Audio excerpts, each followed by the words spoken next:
Hi hello నమస్తే, నేను మీ Priya. Welcome back to Priya's kitchen. ఈరోజు మన వీడియో వచ్చేసి పెరుగు పచ్చడి అనమాట. సో ఈ పెరుగు పచ్చడి ఎలా చేయాలో ఎక్కడ కూడా స్కిప్ చేయకుండా ఫస్ట్ నుంచి లాస్ట్ వరకు చూడండి. మనకి కర్రీస్ ఏం లేకున్నా లేదా కూరగాయలు లేకుంటే అవి ఏం మనకు తినబుద్ధి కాకున్నా, పచ్చళ్ళు కూడా తిని బోరు కొట్టినా లేదా పెరుగు కూడా తిని బోరు కొట్టినా కూడా ఇలా పెరుగు పచ్చడి చేసుకొని తింటే మీ ఫ్రెండ్స్కి, మీ ఫ్యామిలీ మెంబర్స్కి, మీ పిల్లల నుంచి పెద్దవాళ్ళ దాకా అందరు కూడా చాలా ఇష్టంగా తింటారు. ఒకసారి తప్పకుండా ట్రై చేయండి ఈ రెసిపీని. సో లేట్ చేయకుండా ఈ పెరుగు పచ్చడి వీడియో స్టార్ట్ చేసేద్దాం. ముందుగా మనం ఒక మిక్సింగ్ బౌల్ తీసుకొని అందులోకి 1 కప్పు వరకు మనం పెరుగుననేది యాడ్ చేసుకోవాలన్నమాట. ఇలా యాడ్ చేసుకున్న ఈ పెరుగుని విస్కర్తో మనం చక్కగా మిక్స్ చేసేసుకోవాలి. మంచి క్రీమీ టెక్స్చర్ వచ్చేంత వరకు మిక్స్ చేసేసుకోవాలి.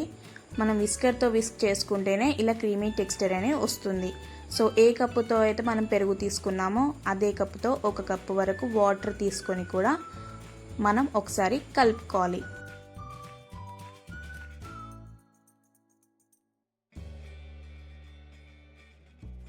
ఇలా మొత్తం చక్కగా కలుపుకున్న తర్వాత మనకి టెక్స్చర్ అనేది మరీ చిక్కగా ఉండకూడదు. నాకు కొంచెం చిక్కగా అనిపించింది.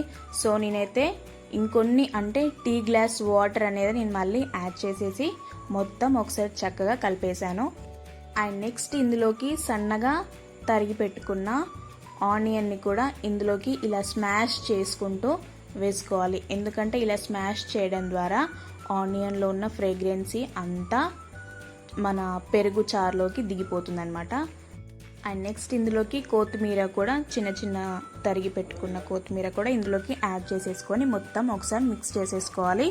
అండ్ నెక్స్ట్ ఇందులోకి రుచికి తగినంత సాల్ట్ కూడా యాడ్ చేసేసుకొని ఒకసారి చక్కగా కలిపేసి టేస్ట్ చేసి ఏమైనా సాల్ట్ ఏమైనా తక్కువ అనిపిస్తే మళ్ళీ యాడ్ చేసేసుకొని మిక్స్ చేసేసుకోండి.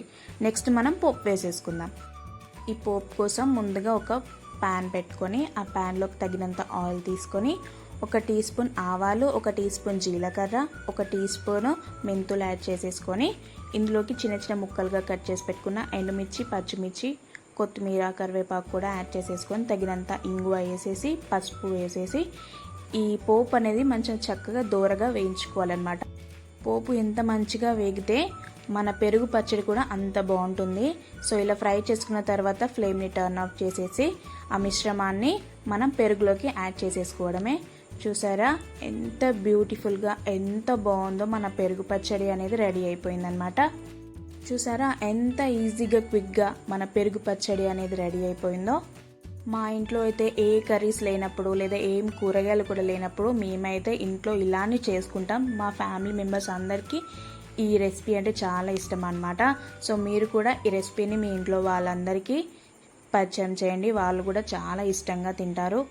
సో మా ఈ వీడియో కనుక మీకు నచ్చినట్టయితే లైక్ చేయండి, మీ ఫ్రెండ్స్ అండ్ ఫ్యామిలీ మెంబర్స్కి షేర్ చేయండి అండ్ మన ఛానల్ సబ్స్క్రైబ్ చేయండి.